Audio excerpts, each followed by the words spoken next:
Hello and welcome back, everyone. Scootsy16 here with another episode of the new Chem Lock League here with the Tundras, and not a good start to the year. We're sitting at 1-2. The offense has been a bit dormant for us.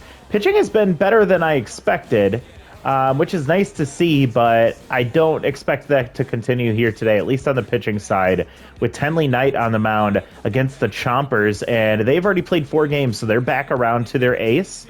Did not have a good first start of the year, but I'm sure they're looking to bounce back.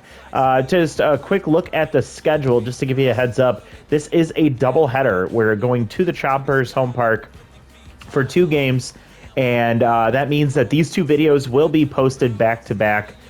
Typically, I schedule it for an hour after the first event or first video drops, so keep an eye out after this one ends for the second one. And with that being said, we do have a few moves that we want to make, but we still have to wait for prices to drop on those players. And before that happens, let's go ahead and play. I did set the lineup, and I did bump June Mina up in the lineup. I have Harrington right there behind her. Morris is dropping in the lineup due to his inability to find success so far this season, which has been really frustrating. Pumice has been all right.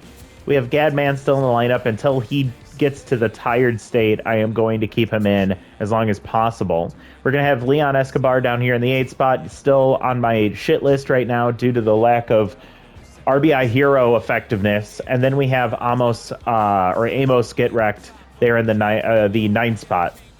Harrington, wait a second. All this got reset. Sorry, give me one moment. I'm so glad I caught this. So Drummond is going to the bench and will be substituted by Jagger McMillan. And Jagger's actually going to be at second base instead of Pumice, just to the slightly stronger arm there. So Pumice is going to be our DH. Jagger is going to be in the 2nd spot. So that means everything needs to be reshuffled again. Sorry, give me one moment. Bump June Mina up. Let's give Man up a spot here, then Morse, then Beltran, then I can leave it like that. All right, so there's your lineup. Sorry about that. And we will be using our alternate away uniform. We just used it in the last matchup. I'd like to use it again here, see if we can find some good luck with it. Let's head out to the park. Chompers, the home park for them is the Corral. And I don't remember if I set any specific rhyme or reason to some of these parks. I feel like I just kind of did the best I could, so we'll see if they make sense as we go. I do think the Stade Royale for the Tundras makes sense due to it being farther north as a Canadian ballpark in my eyes. So Ian Hackett is having a decent start to the season, batting .444, no home runs, and 2 RBIs. Those came off of a double. He has the Tier 3 stealer trait, but is 1 for 2 with steal attempts. Strike at the bottom of the zone. It's a 2-1 count. Pop foul there. Nova Conley, their ace, misses there. Full count for Hackett, and he'll pull one foul. Conley good overall with the attributes, but doesn't have any traits to add to her capabilities. She gets a strike at the bottom of the zone called for strike 3. So Hackett goes down looking, and 1 out for Harrington. She's had a pretty solid start as well, batting .444. Also no home runs and 2 RBIs. She'll pull 1 foul. Tough out will activate on the 1-2 count from Connolly. Checks on the curveball, stays at the top of the zone, ball 2. And she'll send one to deep right field. Harrington will get this one onto the net over the Tundra's bullpen. And Harrington gets her first home run of the year. That one lands in the frozen Tundra. 400-foot blast from Adriana Harrington. With tough out activated, she really got a hold of that one. And she gives the Tundras a 1-0 lead here in the top of the first against the Chompers ace. Connolly will get the comebacker right to her.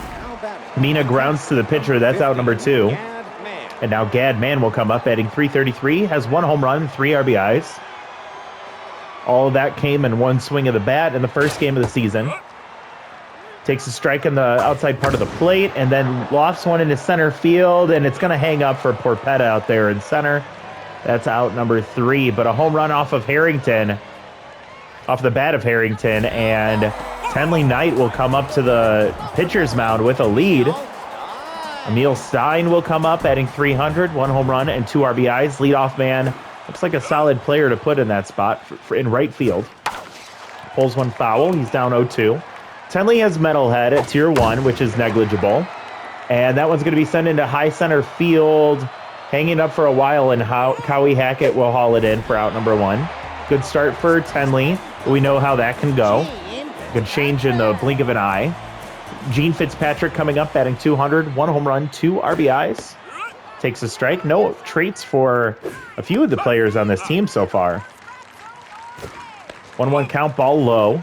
Tenley with great accuracy, but no junk, no velocity, and 4 pitches, so she has to be very careful with her placement, and she gives up a base hit right up the middle. So runner aboard with 1 out for Luciano Doctor. What a wild name there. DHing today has tier 3 Big Hack, tier 1 Distractor Intense right now, batting .091 with no home runs and 1 RBI. And he'll pull to Mina. Mina turns to second. McMillan will get his first chance. And the double plays, 5-4-3 around the horn. And Tenley Knight through the first has allowed one hit and nothing else.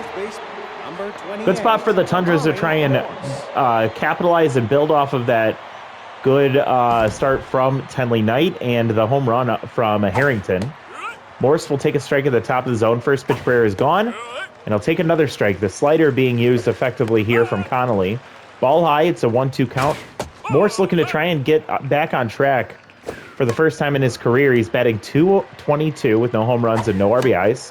I think we all expected him to be a little bit more of a pivotal player in the lineup.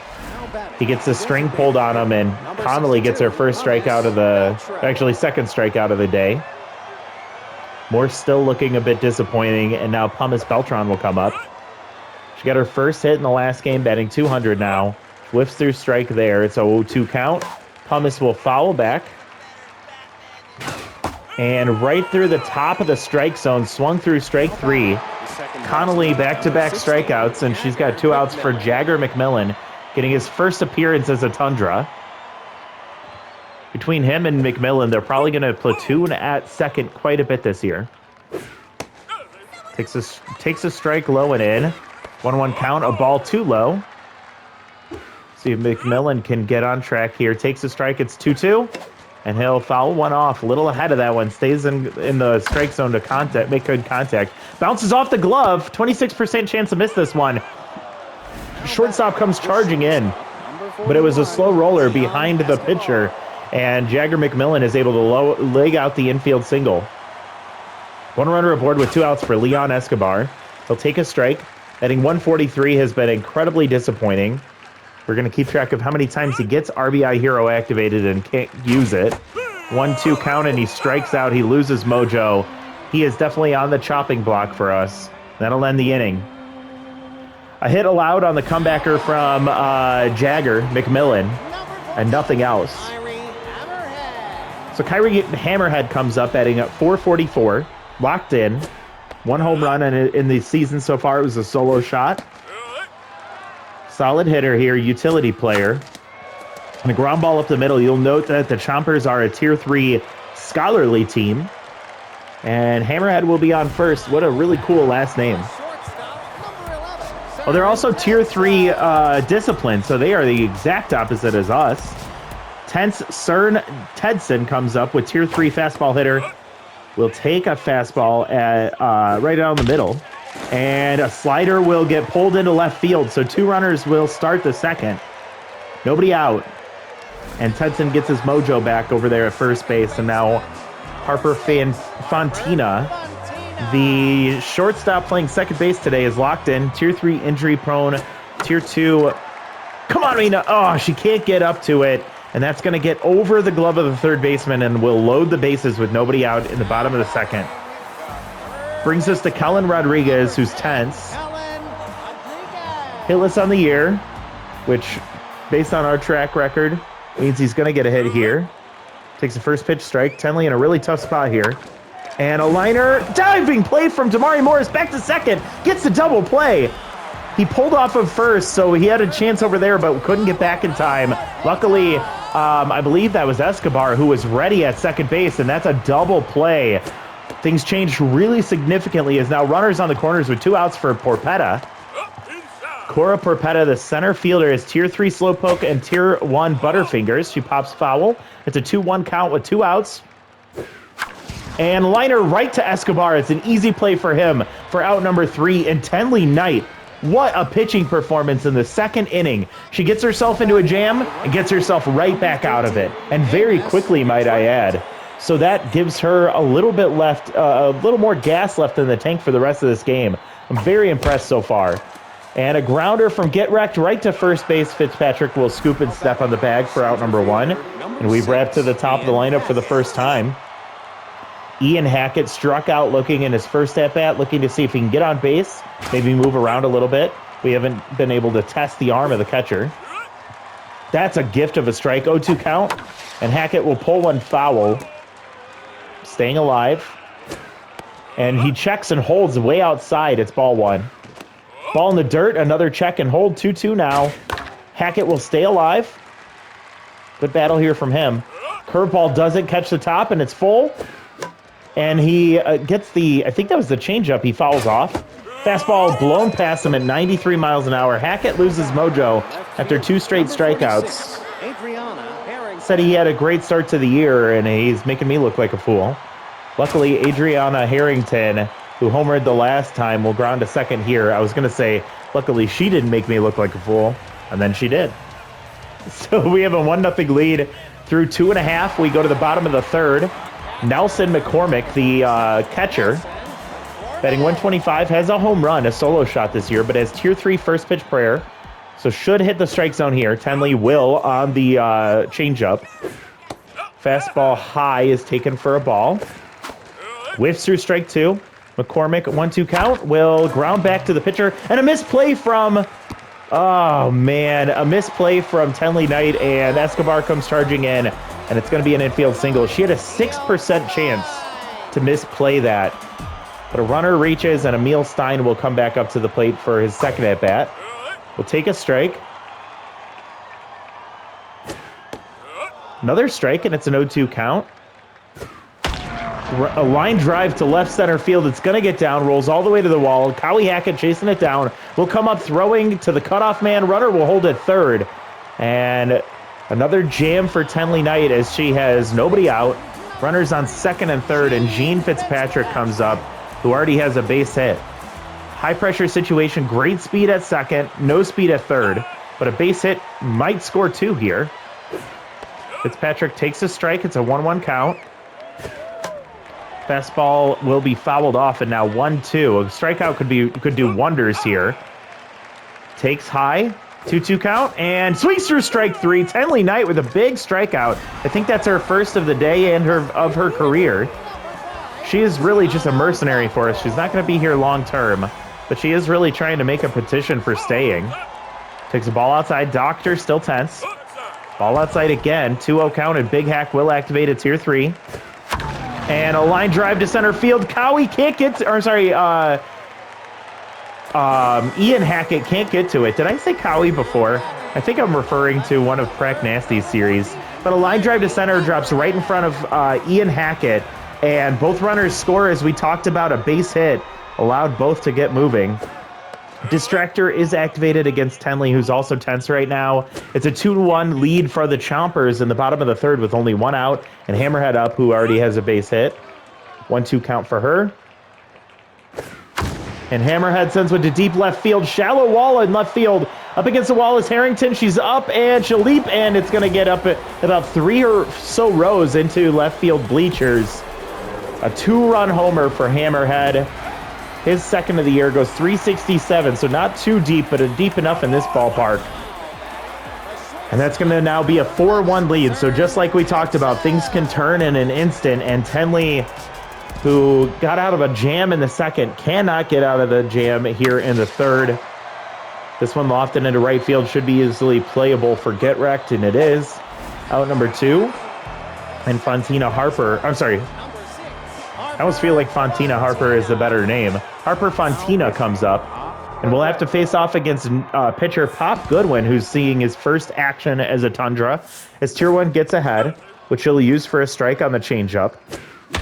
And a line drive into, or a ball pulled into right field past the second baseman. A mojo boost there, and we have another runner aboard with 2 outs here for Kellen Rodriguez, who's again still tense, 0 for 1. Great speed at first. Pop using that first pitch changeup for strike 1 again. Pulled foul on the slider. 0-2, and we'll take inside. Rodriguez trying to help the team extend the inning a little bit longer. Almost gets hit by that curveball. Outside of the gets ahead trait, Pop pretty wild. It's good junk, though. A grounder slowly to Mina at third. She'll barehand and scoop to first. That's going to end the inning, but not before 4 runs come across. It was a single from somebody. I think it was Doctor. And then the 2-run homer from Hammerhead. Give the Chompers a 4-1 lead here at the top of the 4th. As we know, our offense has got to get it going. We have not seen much after that first game of the season. Mina takes a ball, 2-1 count. She pulls 1 foul. She's batting .300 on the year. She'll pull 1 foul again. 2-2 count. She's had a bit mixed bag of a year, full count. She whiffs through strike 3. Conley with a really great pitch. Had her completely fooled. And another strikeout for her. Turns it over to Gadman, who's 0 for 1. Locked in now is Connolly, but at pitch 55, she is not going to last much longer. Gadman grounds to short. Tedson to Fitzpatrick is out number 2, and she probably will last a little bit longer if we are just going to roll over like this. See if Damari Morse can do anything. Average all the way down to 200 now. And he'll take the first pitch as a ball outside. Ball outside. Good spot for Morse here. And he'll use it to pull 1 foul. Pops 1 up into foul territory. Will it get out of play? Looks like it will. And yes, it does. Gets into the stands. Souvenir for a fan there. 2-2 count. And he'll strike out to end the inning. Great pitching from Conley, but our offense is helping her out quite a bit. Incredibly frustrating for us. I think we knew this coming into this game, that this was a possibility, especially against their ace. Corpetta 0 for 1. Gets a head activated for Pop, and he'll use it for another first pitch changeup for a strike. He has to be careful with that, so they don't start keying in on it. Fastball at 93 is a strike 1-2, and she'll strike out. First strikeout of his career is Goodwin. We'll get that ball for him. And McCormick has a single today. First pitch prayer is activated. He switches to the curveball here, but he's high and away. And this one blasted into right field. McCormick will have himself a home run. That one gets into the netting above the Chomper bullpen. And he was chomping on the bit for that pitch. Second home run, his second RBI. It goes 4-13. And they're now up 5-1. And slowly pulling away as we get later in this game. First half, it looked like we actually had a competitive matchup here. But things changed quickly, and a base hit in front of Hackett will keep the inning going. The bottom of the 4th. With 1 out, Gene Fitzpatrick comes up. Gene Fitzpatrick.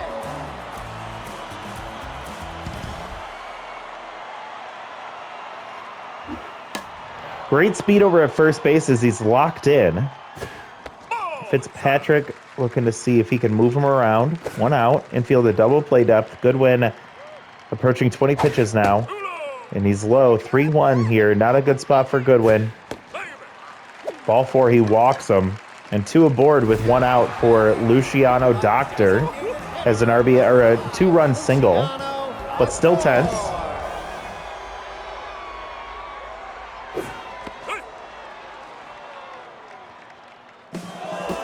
Runner takes off for third, throw down, and Gadman can't get the slap in time.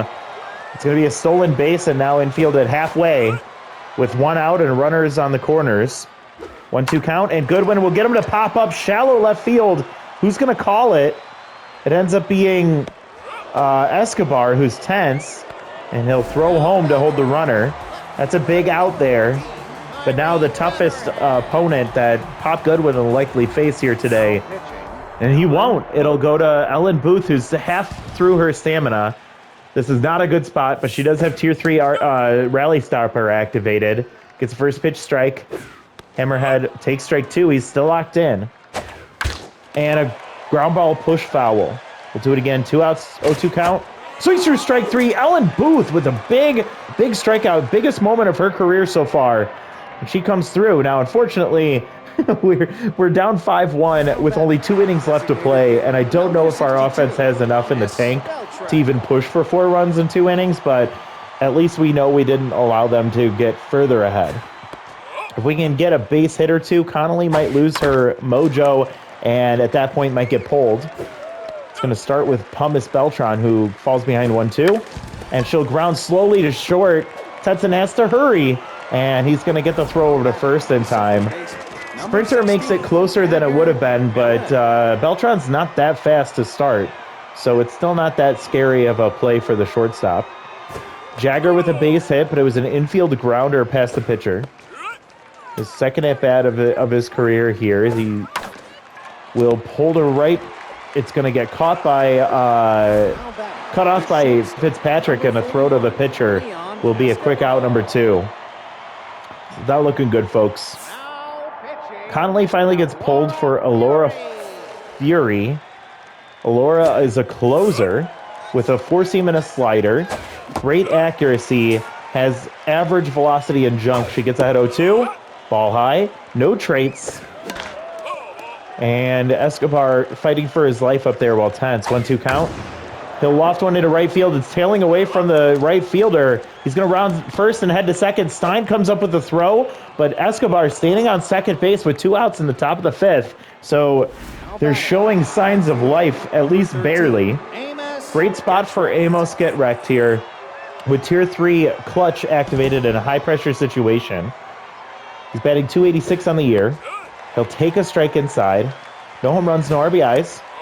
He has great power, so he could run into one here. 1-1. Fury will get him to ground to first. That'll end the inning. Fury is what I'm feeling for this Tundras team early in our franchise here. And not a lot to be excited about or look forward to right now, outside of maybe a couple of players, one of them being Ellen Booth, but unfortunately she's in a really tough spot as she should not still be out there. She's going to start the bottom of the 5th against Tedson, who has a fastball trait. 2-1 count.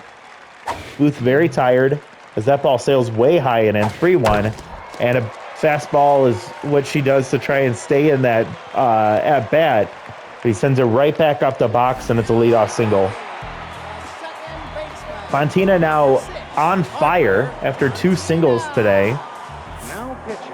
And Booth gets pulled for Leighton McPherson. Leighton with 2 pitches, 4-seam and a curveball, is Tier 3 reverse splits. You can see that it's activated to really hurt that on-fire mojo. And he swings through 3 pitches, so Leighton McPherson gets his first strikeout of his career. Great spot to bring in the reverse split specialist with a couple of lefties coming up to the plate with 1 out, runner on first with good speed infield, a double play depth, and Cullen Rodriguez is tense and reverse splits activated against him. And that dampens this one as it's sent to deep left center field, but it falls into the glove of Harrington, and the runner will hold it first. So again, that's the impact of reverse splits that might have gotten out if he was at normal attributes there. And here comes a righty, so reverse splits will not be activated. McPherson against Porpetta, excuse me. First pitch way outside. Fastball off the glove of Gadman. Runner has to hold. Gets back to first just in time. Man off of his glove, but it stays close. He gets to it quickly. 2-1 count. Strike catches the corner on the curve. 10th pitch for McPherson. 2-2 and a fastball right down the pipe. Porpetta takes it for strike 3, loses mojo, and we head to the bottom or the top of the 6th, our last chance. In the last few games that we've lost, it has not looked like a competitive battle at the very end at all. We kind of just roll over and and give up. We'll see if our offense can do anything here, starting at the top with with Ian Hackett, who's tense. Takes a strike, pops one up, and in foul territory, calling that just behind the third base back is Kellen Rodriguez, so one out. Number 46, Adriana Harrington. We'll see if Harrington can do anything in a high-pressure situation. Fury being very efficient. 10 pitches here. She gets a first pitch strike. Ball taken outside. Slider will be pulled foul and tough out activates again. 1-2 count. Harrington will foul it off. And Slider gets sent to deep right field. Harrington will do it again. Sent to the cold tundra, the frozen tundra of the corral. And down the right field line, 424 for Harrington, her second home run of her career and of the year. She gets a mojo boost on her fourth RBI. She'll make it a 4-2 ball game, and she has been the only life we've seen from our offense in this game and most of this season. Mina's turn with one out and a 5-2 ball game. Mina chases way outside. It's 1-1. Fury trying to see if she can finish this game off. Getting tired now. Mina sends one deep left field, but underneath it, and it's going to be an easy play for Hammerhead. We'll catch that for out number 2. Gad Man comes up 0 for 2 today.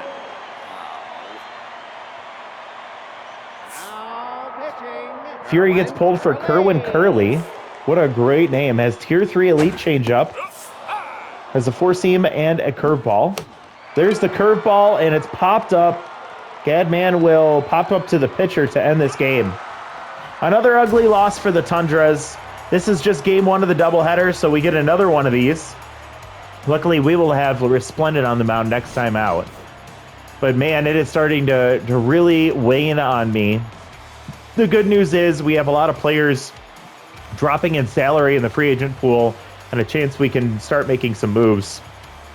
I'm taking a look at this game before we finish up. The Chompers, 5 runs on 12 hits.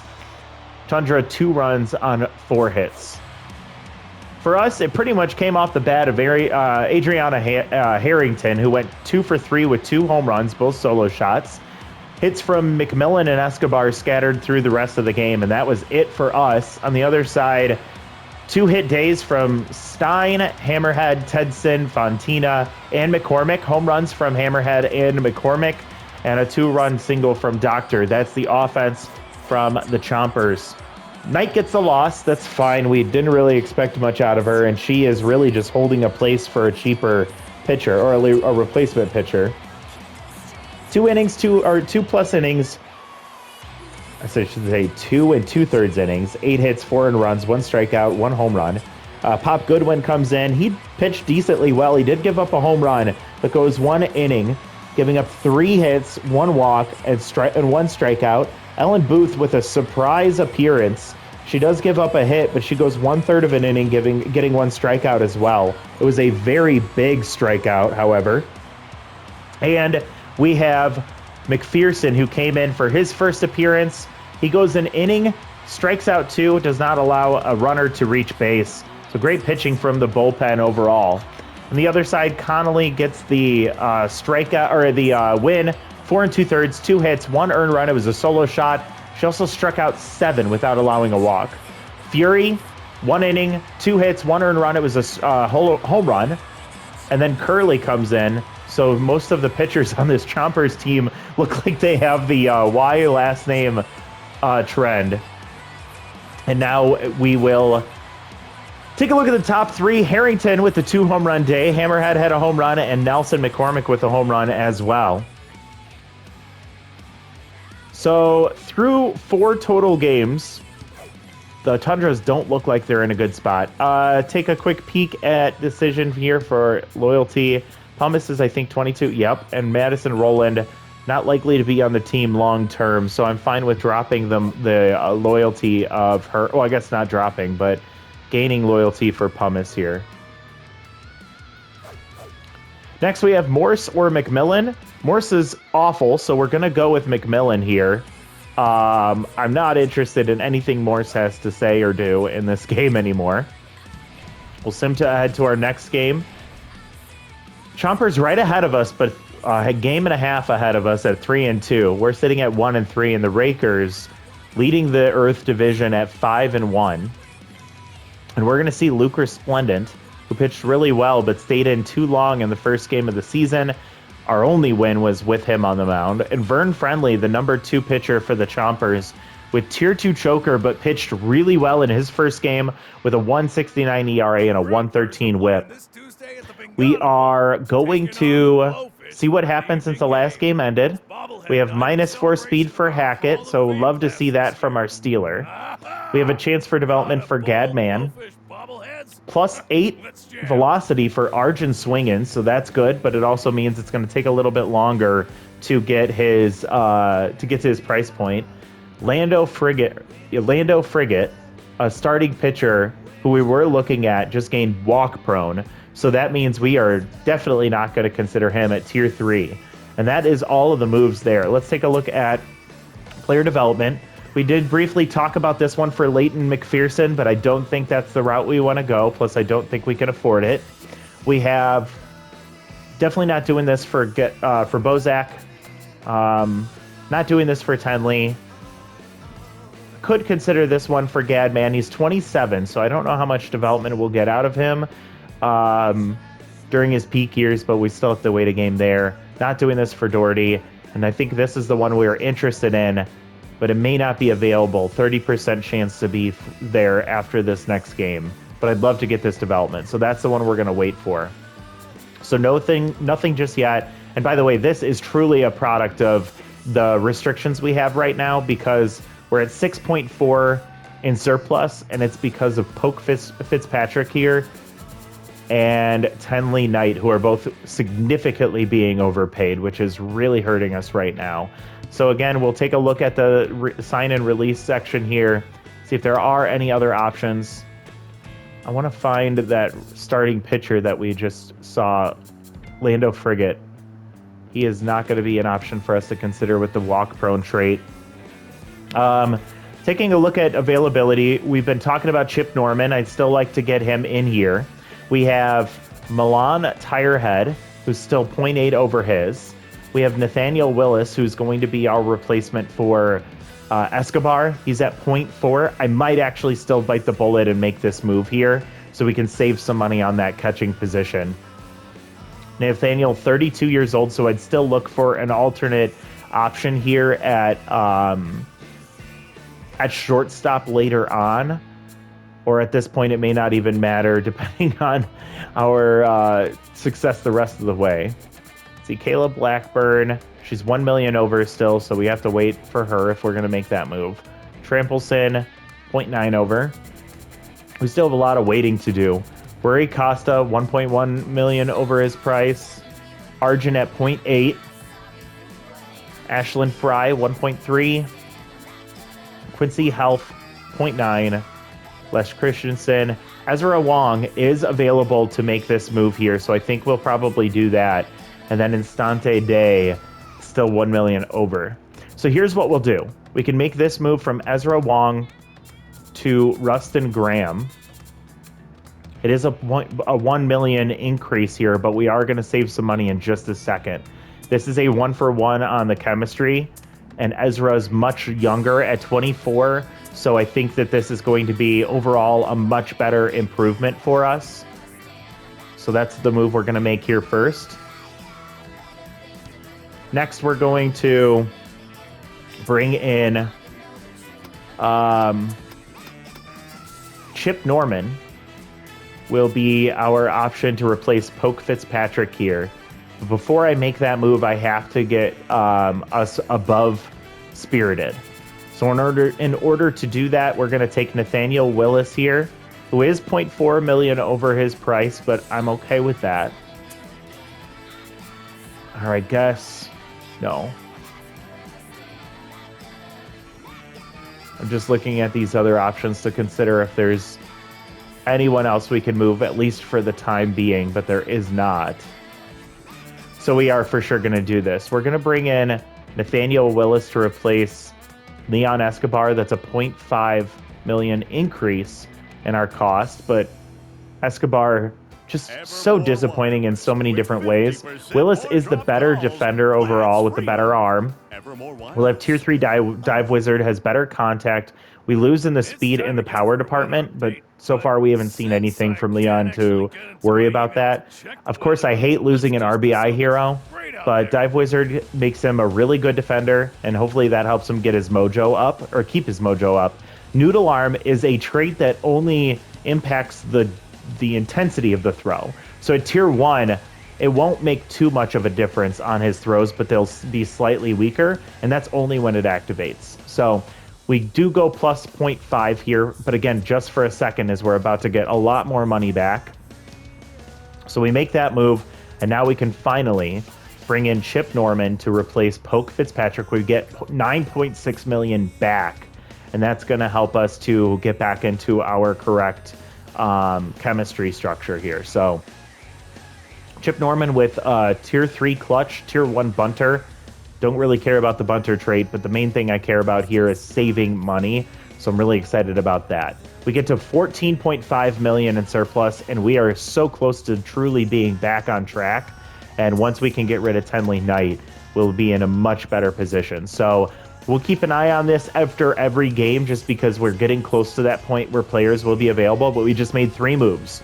So in the bullpen, we just brought in Ezra Wong, who will be replacing Rustin Graham. Rustin had Meltdown and Metalhead, 2 traits we didn't care about at all. And Wong is 24 years old, so chance for him to get a little bit better. We also, due to chemistry, had to make a couple of moves here. Leon Escobar has been disappointing us in and out, so we went with Nathaniel Willis. We overpaid a little bit, but it allowed us to make a much more important move, which is bringing in Chip Norman to replace Poke Fitzpatrick. So that's a quick recap. So as we look at Game 2, which will be happening right after this video ends, let's take a look at the lineup here. And frustrated with Ian Hackett. I feel like he has to fight through this. We need him in the lineup and in the leadoff spot. Adriana Harrington is really, I'm falling in love with her. She's one of my favorite players on this team right now. I think we can keep her in left. I don't know if... No. I think we'll still keep Bailey Drummond in left field, but we are going to move the DH over to Harrington here. I'm going to keep McMillan out in the game for this one, as Pumice hasn't really done much for us, so we'll see if McMillan can get things going. I'm also going to give Gadman the day off here, just because we just brought in Chip Norman, and Gad hasn't been playing well. Let's see if we can get his mojo back. We'll put Chip all the way at the bottom here. Nobody has been showing anything as of right now, so I don't really know what I can do. I guess Bailey can go back to the 2 spot. Let's put Harrington here, then Mina. Then I'll do Willis and Get Wrecked. Then we'll do McMillan and Morse and Norman. That's going to be your lineup next time out. We're still away. I say we switch back to our standard away uniform for this next matchup, and Luke Resplendent will be on the mound for us. He pitched really well in his first outing. Again, it would have looked a lot better if he got pulled after the 5th, but staying in the 6th skewed his numbers a bit. We'll see if he can pitch just as well as he did in that first game next time up against the Chompers. Thank you so much for watching. Again, if you are enjoying the content, would appreciate if you don't mind liking the video, subscribing to the channel, and let me know down below if you're liking the direction of this team as we're starting to make some moves, as we're starting to free up some cap space for more development. And let me know if you have any other ideas for other series you'd like to see on the channel. Thank you so much for watching. We'll see you all next time. Bye, everybody.